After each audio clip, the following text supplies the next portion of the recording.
Buenas tardes a los que os habéis incorporado de nuevo. Vamos a continuar con el programa que tenemos para el día de hoy y presentar a este señor que tengo al lado es muy sencillo. Si yo os comento intervención en la muralla nazarí en el Alto Albaicín, os comento la torre del homenaje de Huéscar, ya todos os viene a nuestra cabeza, vienen unas imágenes magníficas de dos magníficas obras. Pues este señor es don Antonio Jiménez Torrecillas.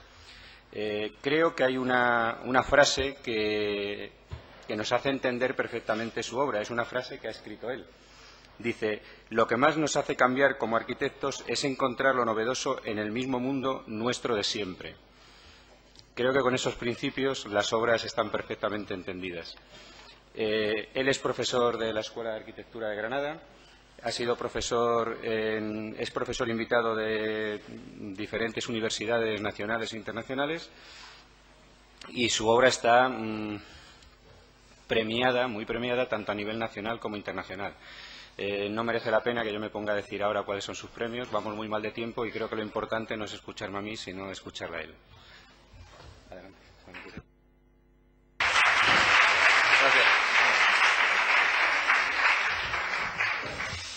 Bueno, pues vosotros sí que tenéis más suerte que yo, que llevéis una semanita aquí liados, ¿no? Anda que no. Porque estar entre amigos, ¿no? Pasar 4 o 5 días juntos como estáis, ¿no? Junto con anfitriones, ¿no? Como Ramón, ¿no? Y como Tomás. Pues la verdad es que pues, está claro. Además, fijaros como cuando Carlos Quintán ha hecho un comentario sobre Cádiz, ¿no? O Emiliano, o José, ¿no? Está claro, posiblemente estemos en la ciudad con más arte del mundo, ¿no?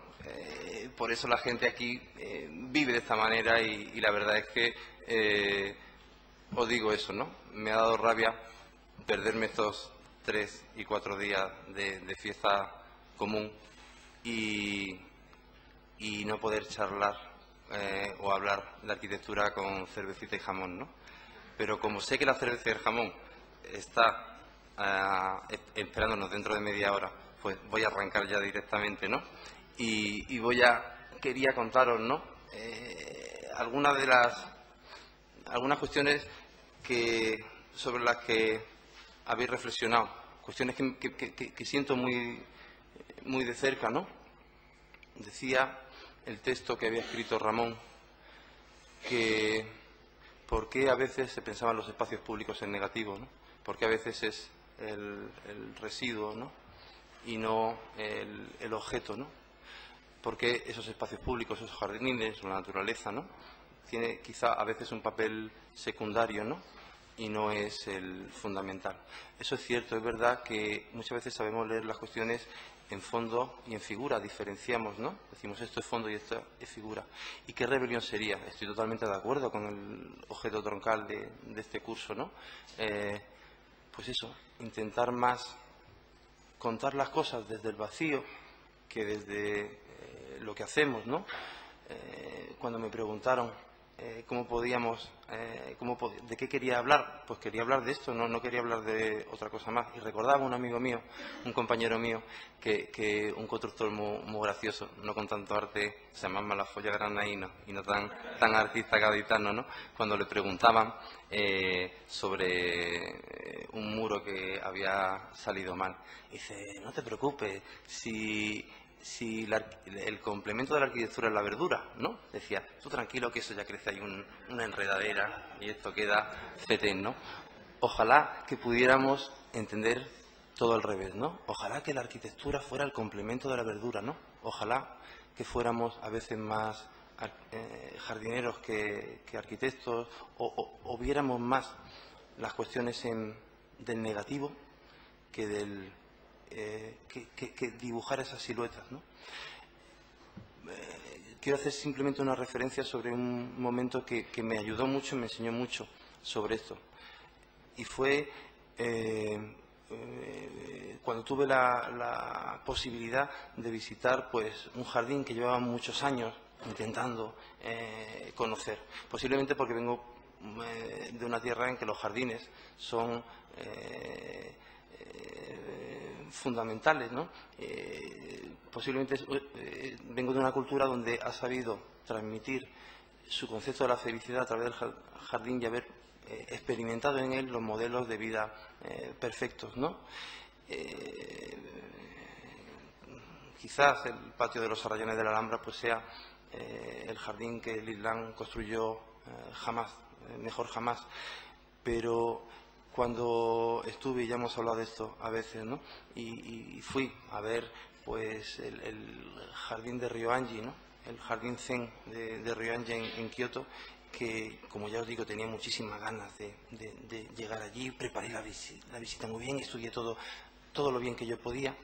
Pues me sorprendió mucho que aquellos maestros de lo invisible, y que posiblemente en la fotografía yo no lo había, en la fotografía yo nunca me había dado cuenta de eso, los muros que encierran esos jardines, ¿no? Maravillosamente organizados, siendo pequeños los hacen grandes porque hacen que una dimensión no sea abarcada desde el ángulo visual global. Ponen un muro en sombra siempre para que tenga más fondo. Bueno, pues aquellos en el Jardín Sur, el más famoso posiblemente, el de las piedras, ¿no? Que todos conocemos, ¿no? ¿Sabéis lo que estaba perfectamente controlado? Los fondos, ¿no? Aquel fondo vegetal que está detrás y que parece que es invisible, es el que está milimétricamente controlado. Para mí fue una lección impresionante, ¿no? ¿Qué era fondo y qué era figura allí, ¿no? ¿Cuál era lo que estaba controlado milimétricamente y cuál era la herramienta que controlaba eso? Para mí, el vacío allí, trasladado entonces a espacio público, ¿no? Pues era lo que realmente sabían de verdad con maestría controlar, y utilizaban la arquitectura pues a través de un muro o de una pequeña grada para precisamente eso, enmarcar todo eso. Bueno, me gustaría a mí entonces en estos proyectos que voy a enseñar intentar contarlos desde ahí, desde el vacío, desde lo que a veces llamamos el negativo, ¿no? Y eso es lo que voy a intentar ahora, ¿no? A ver si me sale. Bueno, quería enseñaros también esta foto que me gusta mucho desde mi Granada, aquí, para acá, ¿no? Y llegar a mi CAI también, ¿no? Por estas cuestiones de paisaje, de cercanía y de territorio. Y Granada, como cualquier ciudad, se podría definir desde muchas perspectivas, ¿no? Hoy me gustaría decir que Granada es fundamentalmente un paisaje, ¿no? Y que los dos fondos paisajísticos son la vega, los llanos y la sierra, ¿no? Las montañas. Siempre existe una relación visual entre una colina y otra, la de la Alhambra y la del Albaicín, o la vega y la sierra. También quería deciros que tardé tiempo en darme cuenta que el secano también es bello. Yo pensaba que la vegetación hermosa era esa que veíamos en las pelis de Canadá y todos esos sitios, ¿no? Y tardé tiempo también en darme cuenta que esto es bello porque es verdadero. Mirar estos sitios con una orientación sur magnífica y estos vacíos, lo único que hacen es enmarcar paisaje. Todas las cuevas de Granada tienen una vista absoluta hacia el vacío. Todas enmarcan el objeto a ver, que es la luz y el calor del sur, y en este caso, pues la colina de la Alhambra. En este territorio, los habitantes del siglo XVI construyeron una muralla que tenía una lectura, por supuesto, militar y administrativa sobre todo, pero tenía también una declaración de principios de modelo de ciudad. Ellos dijeron, nuestra ciudad está hasta aquí y vamos a dejar dentro un vacío que ha permitido, que ha estado aquí casi inalterado durante 500 años. Este lugar es fondo de perspectiva desde el interior de los palacios nazaríes, jardín lejano también del Generalife y final de perspectiva desde la ciudad. Y en este lugar había un terremoto del 19, había desmontado un lienzo de muralla que generaba una lectura difusa entre este interior y este exterior. El proyecto era más paisajístico, no de restauración de la muralla, que vendrá en un capítulo posterior.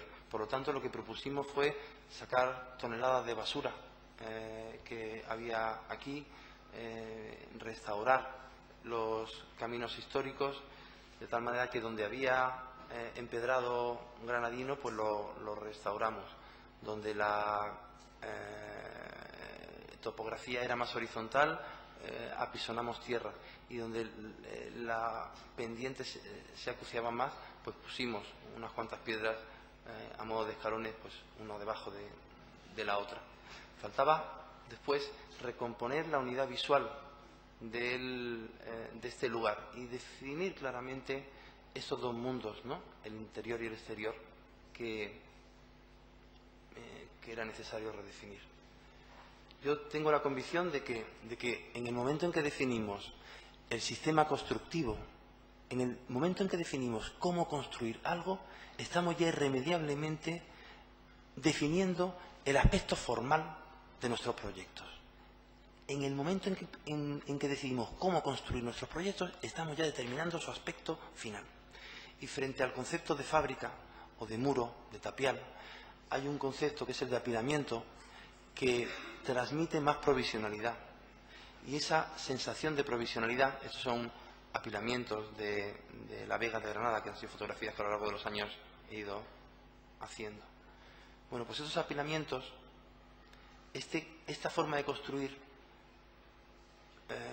propondría aún más, si cabe, o transmitiría aún más, si cabe, un carácter más permanente del monumento. Y así lo hicimos, ¿no? Construimos, recompusimos, ¿no?, protegiendo la cimentación existente, pues un nuevo lienzo que diera lectura visual y continuidad a todo esto. Utilizamos una estrategia que ya Torres Balbás había hecho en los jardines del Partal, que es el del sólido capaz. Mirar aquí como de este único arco que había original se reconstruyen otros con la misma geometría original, pero con distinto material, diferenciando nuevo y viejo. Bueno, pues aquí hicimos igual, utilizamos una sección la misma, la recomposición volumétrica, y esto nos permitía, pues, dar esa continuidad al lugar. Y este efecto interior de luces y de atmósferas que son muy propias de nuestra arquitectura de siempre. Incluso en este ritual de ingreso entre extramuros e intramuros, fragmentos ya te anunciaban ese magnífico paisaje, ese magnífico vacío que estaba por llegar. Quería enseñaros esta fotografía, que es una fotografía de la muralla de Pekín, donde el desgaste de los ladrillos, ¿no?, genera esta forma, pero bueno, tampoco hay que irse más lejos, porque este es el túnel de la Orgoracha, ahí para ir a la playa, a Granada, a Motril, y también había ocurrido desde 1850, la fecha de construcción, pues esta sensación.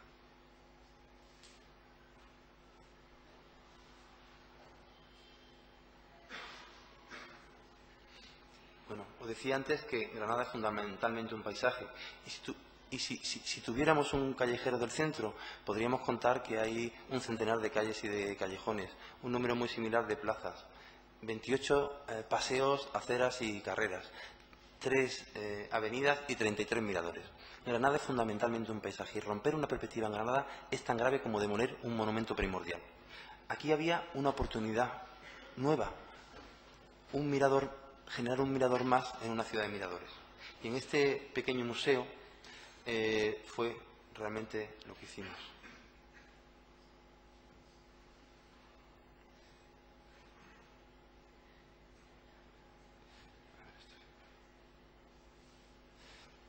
Luz natural y paisaje son los puntos de partida de esta intervención, porque el Palacio de Carlos V posee dos cualidades que le son muy propias. La primera es que el palacio goza de una panorámica visual de 360 grados hacia los paisajes de la Alhambra. Y lo segundo, que la luz de la Alhambra sirve para iluminar casi el 95% del tiempo que se necesita de horario de apertura del museo. El proyecto proponía una serie de células fotosensibles alojadas en la fachada que hacen que la luz artificial se vaya autorregulando para completar cuando hace falta la luz natural. Estas son fotografías que hablan de la fortaleza y de la robustez de la construcción y que nos valían para explicar muy bien que la propuesta lo que proponía era generar una superficie de sacrificio sobre la cual colocar la obra expuesta y preservar la fábrica original, y generar un sistema de puntales telescópicos que, anclados a la fábrica moderna, al techo y al suelo, pudieran alojar pues quizá el mundo de las instalaciones, que es el más complicado a la hora de intervenir, como muchos sabemos, en este tipo de edificios.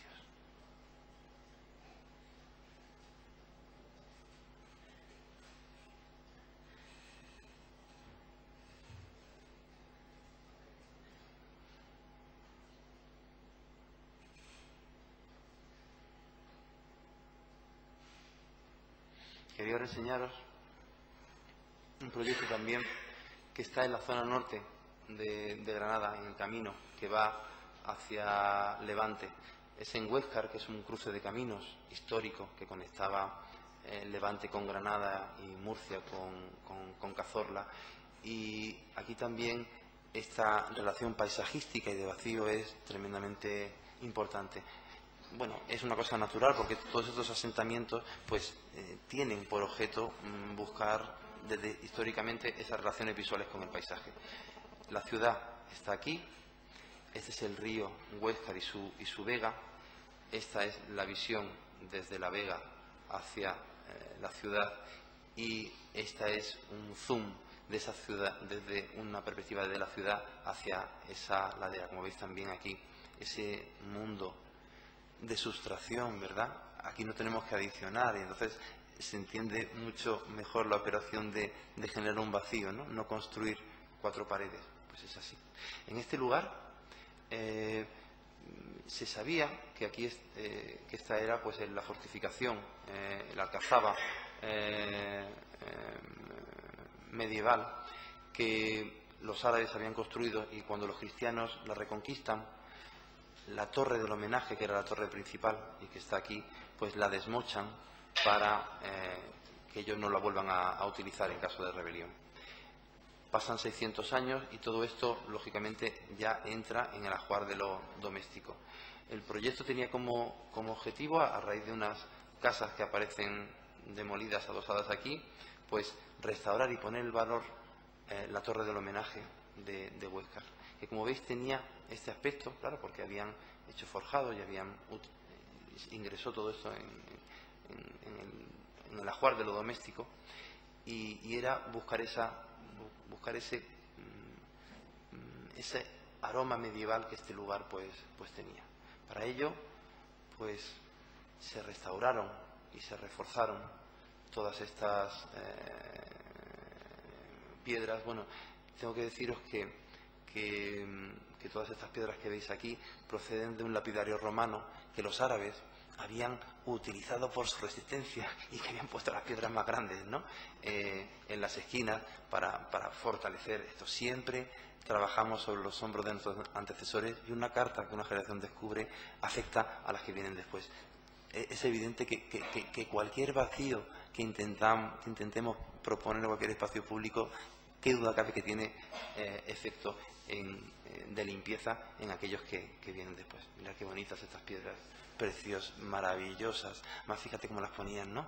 Boca abajo, son bellísimas. Yo disfruté muchísimo, ¿sabéis?, haciendo todo este trabajo de rehabilitación, y después pues proponiendo todo este ritual de ingreso también de estos adarves, ¿no?, que permiten pues eso, entrar en ese interior de ese espacio, ¿no?, y evocar esa arquitectura militar, ¿no?, en cierto modo. Me gustaría mucho que en vez de ver esta imagen estuviéramos allí todos, ¿no?, porque este sitio es magnífico, tiene una rotundidad, ¿no?, y una robustez, ¿no?, que es maravillosa. Y fue, la verdad, es que de gran disfrute pues utilizar técnicas de tapial antiguo y formas para recuperar, ¿no?, la espacialidad. Faltaba decidir, diríamos, cómo completar, ¿no?, esa cuestión de la altura de la torre, y buscamos y estudiamos documentación histórica, y nuestros compañeros historiadores y arqueólogos intentaron generar un documento científico de todo esto. Pero la verdad es que no se podía garantizar cuál era la altura histórica que la torre tenía, ni siquiera una similar, aunque visitamos otras fortificaciones de la misma época y del mismo lugar, pero no había una documentación clara. Por eso propusimos, frente a este concepto de inmueble, generar un mueble cuya función única o principal fuera elevar al visitante y encaramarse por encima de las cubiertas, poder otra vez volver a contemplar aquella vista que aquellos que pensábamos nosotros que durante largos años habían estado sitiados allí, pues era también eso, restaurar la visión del horizonte. Aquí, y como os decía, restaurar era sin duda también mirar.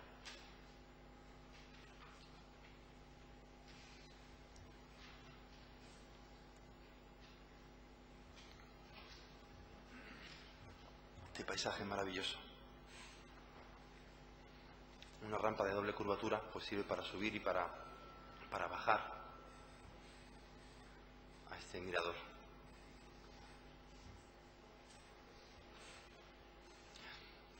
Esta fue la primera maqueta que hicimos, y como no sabíamos construirla, pues hicimos una prueba a escala 1:1 que tenía también además otra función importante, nos dimos cuenta después, que era llevar a la Delegación de Cultura para que nos permitieran seguir con el proyecto, ¿no? Y la verdad es que eso nos facilitó mucho, confiaron y pudimos seguir. Y después, pues nada, seguimos en el taller y ya allí empezamos a engarzar, ¿no?, todos estos palos.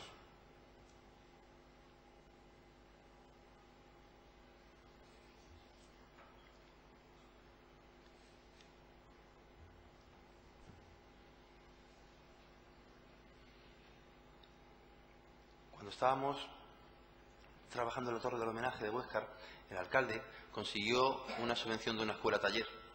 Yo no sé si vosotros sabéis lo que es una escuela-taller, pero es una fórmula para que la gente que esté en paro pues se apunta a un oficio y aprende un oficio, ¿no?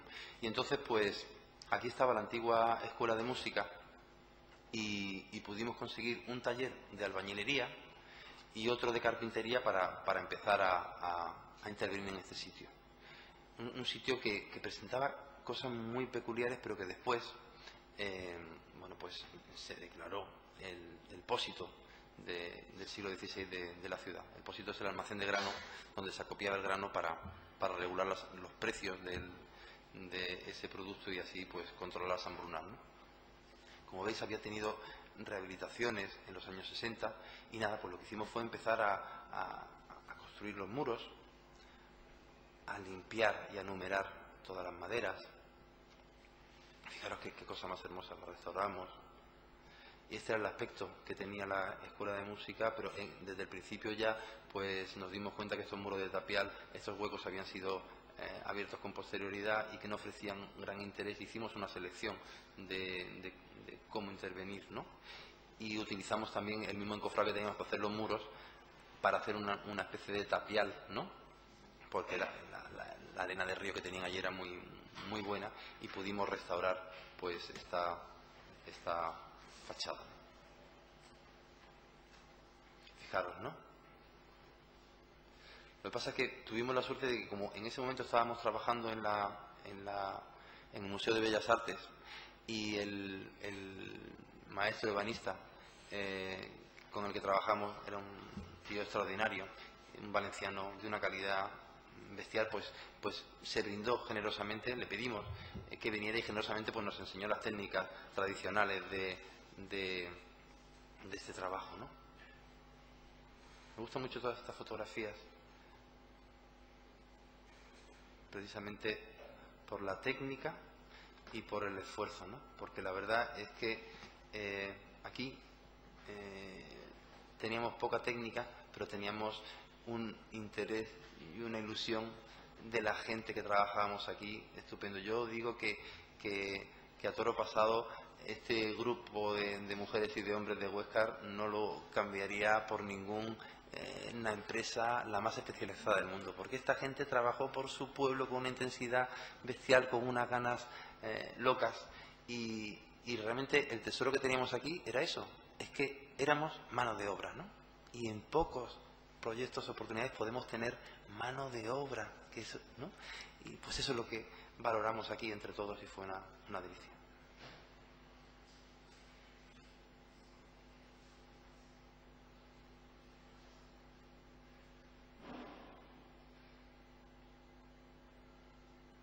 Faltaba en planta alta completar el volumen sur que había llegado desaparecido hacia nosotros, hasta nosotros.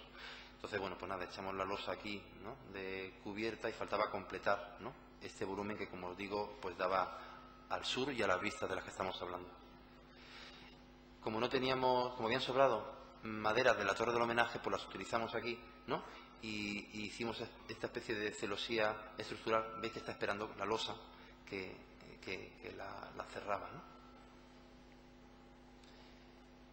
Pero también nos pasaba lo mismo, que no sabíamos construirla, pero sí sabíamos que la cima desfavorable era de 2,5 toneladas, y hicimos esta prueba de carga. Allí en una nave de la escuela taller, pues pusimos los 2.500 kilos sobre esta estructura, y vimos que funcionaba fenomenalmente. Vamos, de hecho habíamos puesto primero unos rigidizadores, ¿no?, que fuimos quitando porque aquello aguantaba.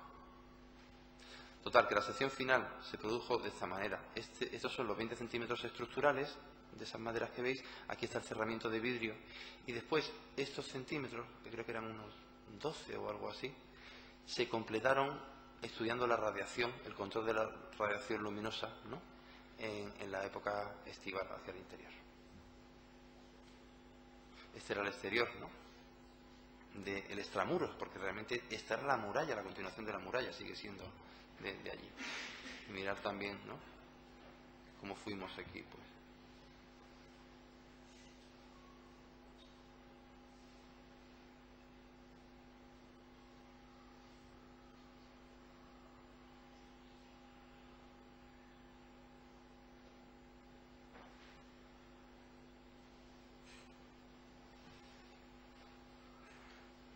Os voy a enseñar este proyecto también, muy cerquita de allí, en la Puebla de Don Fadrique, porque yo creo que todos hemos paseado por nuestros territorios y nuestros paisajes, y hemos encontrado vacíos donde aparece de pronto una pequeña edificación, una antigua cortijada, ¿no?, milimétricamente emplazada en un sitio con unas vistas estupendas, cerca del agua.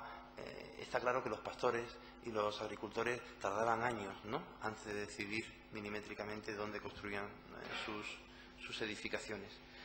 Sabéis también que la ley lo que permite es rehabilitar, ¿no?, estas ruinas con los mismos números de metros cuadrados, ¿no?, en lugares que no son urbanamente posibles, ¿no? Se trataba entonces, pues, de alojar, ¿no?, pues un programa familiar aquí. Mirad qué maravilla. A lo mejor voy a hablar solamente de construcción, ¿vale? Pero es que quería enseñaros, pues, la maestría de estos genios anónimos, ¿no?, que saben tan maravillosamente poner una piedra encima de otra, ¿no? Mira qué cosa más hermosa. La pregunta era, ¿qué será mejor? ¿Rehabilitar de nuevo estos muros o reflexionar sobre la biografía de estos muros? La verdad es que para mí esta serie de muros, este conjunto de piedras y tierra tan sabiamente dispuestas, tienen la misma importancia que cualquier león de la Fuente de los Leones, ¿no?, del patio de los Leones de la Alhambra, ¿no?, y con el mismo mimo, pues queríamos cuidarlo. Por lo tanto, lo que hicimos fue proponer un muro habitado que protegiera y que mirara admiradamente aquellas vidas que imaginábamos en otro momento habían vivido aquellos moradores. Una forma de habitar y proteger, ¿no?, este lugar. Estas son cosas del programa que nos pedían. Hicimos una maqueta simplemente para establecer la relación entre interior y exterior, para ver desde el interior qué era lo que podíamos ver.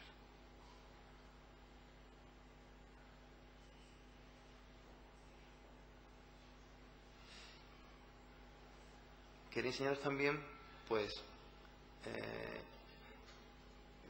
la primera casa que hice, ¿no?, en Benidorm. Alguien que vivía aquí y decidió irse un poco hacia la montaña, ¿no?, alejarse un poco de este lugar, y compró un solar en una urbanización donde había unos árboles, la verdad es que maravillosos. Lo que propusimos aquí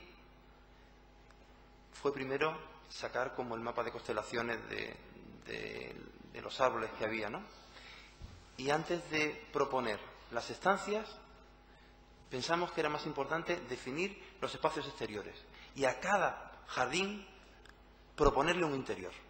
Es decir, que lo que planteamos fue eso, pensar primero en la naturaleza, en esos espacios exteriores, y una vez definidos, gracias a los árboles que había, pues proponer una serie de estancias que complementaran esos interiores, esos exteriores.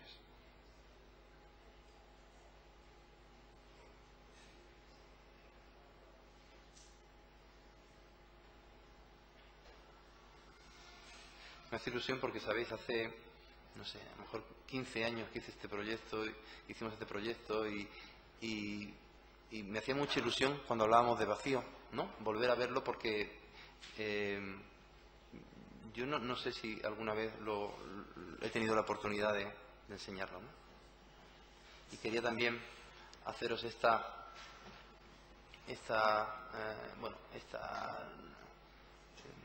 relación directa, ¿no? Yo la verdad es que intento muchas veces hacer lo mismo que esto, pero es que no me sale, ¿no?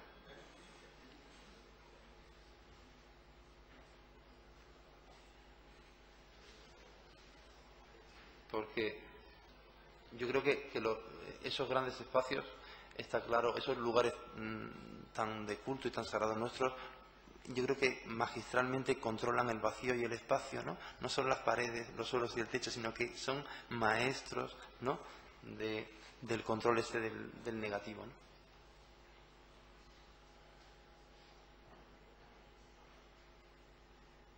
Bueno, y voy a contar en 3 minutos, si te parece, pues rápidamente. Pues se le decía antes a Ramón, ¿no?, que también me hacía mucha ilusión venir aquí hoy porque sabía el plan que teníais, el grupillo de gente que sois, ¿no? Toda gente joven y entusiasta, con unos profesores que a los que conozco y quiero y admiro a todos, y que sé que habéis pasado un tiempo estupendo. Y este fue, pues, el primer proyecto que yo hice en mi vida, ¿no? Y nunca, no había tenido tampoco la oportunidad de mostrarlo, y por eso, pues, me hace una ilusión grandísima en este momento, pues, contároslo. Fijaros, esta era una casa que me sorprendió cuando la conocí, porque era una casa magnífica, cuyo dueño compró el solar de la casa de al lado con el objetivo, primero, de poner su cochera, de hacer una bodega, porque a él le gustaban mucho los vinos, pero sobre todo para que nadie construyera delante y pudiera taparle las maravillosas vistas, ¿no? A mí aquello me pareció mágico. Yo aprendí mucho de aquel momento. Un señor, ¿no?, que compró lo de delante precisamente para que no se quitara las vistas de la iglesia, pero sobre todo del paisaje del fondo, ¿no? Me acuerdo, mirad, este fue el papelillo que me dio Jesús Pedro, ¿no?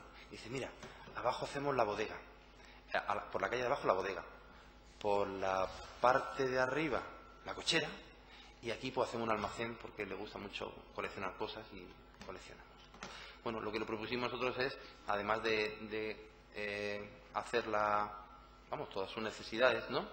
Pues completar el programa sustituyendo la cubierta inclinada por un jardín. Aquí estaba la cochera, ¿no?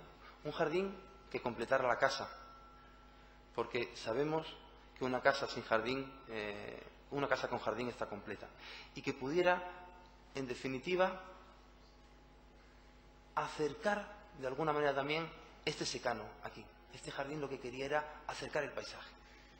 Por supuesto que la obra se hizo y en lo que más empeño poníamos estaba por hacer, ¿no? Que era pues ese jardín, ¿no? ¿Veis? Estas relaciones visuales generaban el belvedere, el mirador de la casa, el jardín y el paisaje.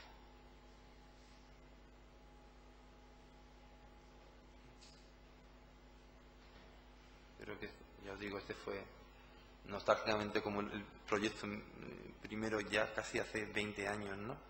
Que por eso me encanta verlo aquí hoy, ¿no? Y ya está, ¿no? ¿Lo dejamos aquí ya o no? Bueno, 2 minutos porque es que no tiene más. Porque es que tiene que ver porque este señor, de pronto, la bodega aquella que hicimos se le quedó pequeña y compró aquí, pues, otro terreno. Mirad qué cosa más bonita, este terreno, que además eran unos cultivos muy bonitos, unas huertas que están muy vinculadas a las casas de aquí, y que hay gente que tiene huertos y terrenos agrícolas aquí, pero aquí tienen su pequeño huerto para consumo diario cerca de la casa. Había que alojar entonces la nueva bodega en este lugar. Bueno, lo que propusimos fue generar una edificación, una nave, tal y como nos decía, con los requerimientos que él proponía, y lo que le propusimos fue que la nueva cubierta, custodiara aquella tierra de cultivo que habíamos quitado para la excavación, y que esa misma tierra de cultivo, dispuesta en paratas, como las que habitualmente hay en las zonas más altas del pueblo, escalonara, pues recuperar otra vez el cultivo para que él pudiera algunas de sus vides plantarlas allí.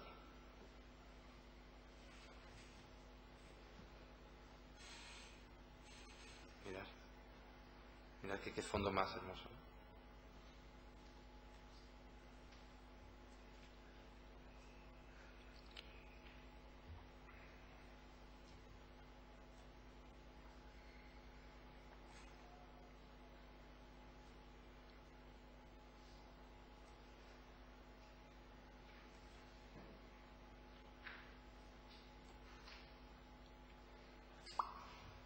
Y yo creo que vamos a parar aquí y vamos al jamón, ¿vale?